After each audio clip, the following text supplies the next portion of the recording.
Pero aquí y en España, ¿cómo sabemos que estamos tratando con un profesional? ¿Los poligrafistas están acreditados? No, en España no existe ninguna legislación a este respecto. Tampoco en Europa. Pero aún más, tampoco en Estados Unidos. Diferentes estados en Estados Unidos no piden ninguna certificación para realizar pruebas poligráficas. Y la APA no es más que una asociación de poligrafistas. Y no tiene ningún poder legal. Uno puede o no puede ser miembro. Pero esto nos puede inducir a engaño. Sobre todo en un mundo que detecta engaño parece algo paradójico. Pues sí, es una realidad. Como la mayoría de las empresas de polígrafos son comerciales, obviamente también tienden a vender sus servicios y desafortunadamente muchas veces con acreditaciones dudosas y juegos de palabras que pueden inducir a engaño, es verdad.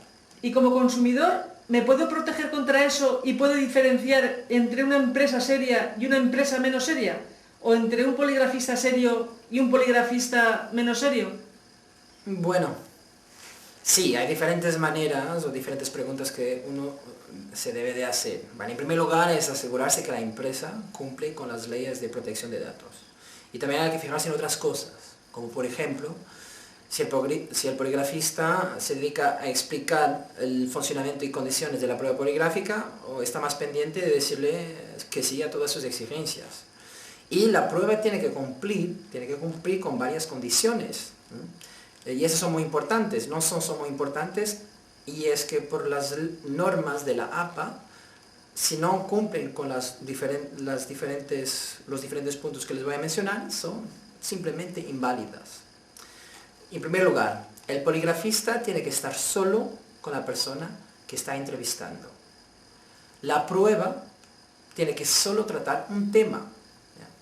Porque la prueba poligráfica funciona sobre temas y no sobre preguntas. Es un error que se comete con mucha frecuencia.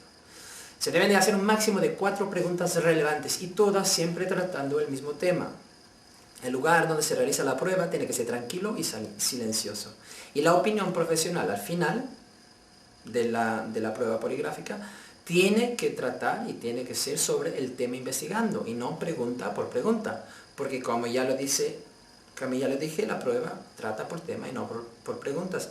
Por lo tanto, el resultado final siempre es o pasas la prueba o no la pasas. Y no a esta pregunta mientes, a esta pregunta dice la verdad.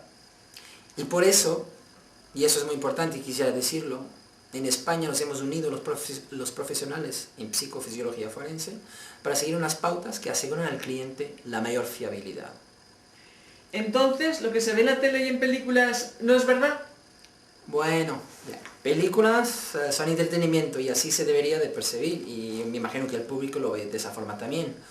Con respecto a la televisión, también existe una parte de entretenimiento, pero depende un poco de los programas. Me puedo muy bien imaginar que programas de investigación trate esto con seriedad, mientras otros programas que son más de entretenimiento quieren que esta técnica se adapte a un cierto formato de televisión, y aquí se pierde un poco lo que se está buscando, que es fiabilidad. Sin embargo, y yo puedo hablar sobre ello porque también he participado en algunos programas de televisión, esa adaptación al formato y por consecuencia pérdida de porcentaje de fiabilidad se compensa a través de entrevistas previas, largas y profundas, para que al final se llegue, y eso lo he comprobado, a un alto % de fiabilidad. Pero, en realidad, ¿cómo funciona el polígrafo? Bueno, el polígrafo lo que hace es medir cambios fisiológicos en el organismo de una persona. Visto que las condiciones son dadas, es decir, que la persona está concentrada en la pregunta muy específica, podemos decir que estos cambios realmente son debidos a la respuesta a la pregunta. Aquí es donde nuestro instinto de sobrevivencia, siempre y cuando nos sentimos en peligro, este instinto se dispara, lo que genera diferentes cambios fisiológicos, que es lo que mide el polígrafo. Lo que mide es lo siguiente: la presión sanguínea, la conductancia galvánica de la piel, o la sudoración, y la respiración. ¿Y se le puede engañar al polígrafo, señor Sánchez? Como expliqué antes, difícilmente se puede engañar al polígrafo, porque el instrumento no hace otra cosa que medir variaciones fisiológicas. Ahora, el que sí se puede equivocar es el poligrafista a la hora de interpretar el comportamiento del entrevistado y los gráficos del polígrafo. Pero hay gente que se entrena para engañar. ¿No conoces a alguien? No, pero hay agentes de espionaje que se entrenan, ¿o no? Bueno, yo creo que eso debe ser otro mito de Hollywood. No creo que los espías sean los más preocupados en engañar al polígrafo. Pero mucho más que espías, gente que sí le interesaría engañar al polígrafo son, por ejemplo, reclusos que están en algún programa de libertad condicionada, porque estos se juegan su libertad condicional. Pero aunque haya personas que sí investigan y estudian cómo engañar al polígrafo, donde más tiempo deberían de invertir, un consejo, es cómo engañar al poligrafista, visto que el poligrafista es el que se puede equivocar. Y un poligrafista experimentado, por eso también les digo, identifica inmediatamente comportamientos de intento de engaño al polígrafo. Habla sobre reclusos que se someten a pruebas poligráficas. ¿En qué es utilizado el polígrafo? Bueno, existen diferentes áreas donde se utiliza el polígrafo. Una de ellas es la selección de personal. Se puede imaginar que una empresa transportadora de valores no se puede permitir de contratar a personas con un pasado delictivo.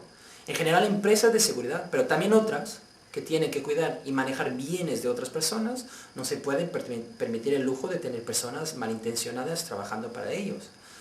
Otra área es, pero eso hasta el momento básicamente en Estados Unidos, seguimiento de reclusos que están en libertad condicional, sobre todo agresores sexuales.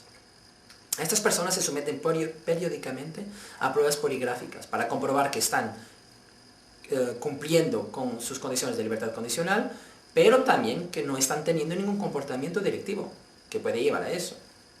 Y también, y eso es donde más se utiliza aquí en España, en casos específicos, es decir, cuando pasa algo realmente puntual.